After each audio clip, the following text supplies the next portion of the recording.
In this video, I'll be showing you how to fix stick drift on your PS5. It's a very simple method, so if you find this video helpful, be sure to drop a like and subscribe. Now I have my PS5 controller right here.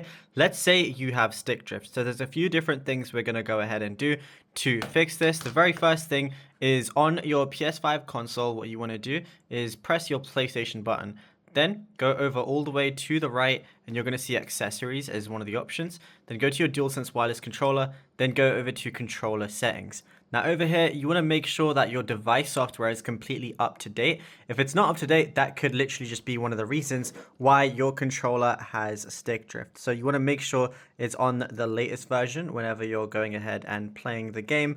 And you should definitely see a difference. If that doesn't work though, what you want to do is go ahead. There's a good technique to fix stick drift. There might just be some dust. So with your left and right analog sticks, just move them like this. And when you see it, if you see any dust or anything like that, that could be the thing that's causing stick drift. So what you want to do is just blow it into those areas, just using your mouth, and then remove any of the dust that is around. So just do the same thing with the right stick, and then that should definitely help a lot. So that, alongside updating your controller, should definitely help. Now, if you found this video helpful, be sure to drop a like and subscribe.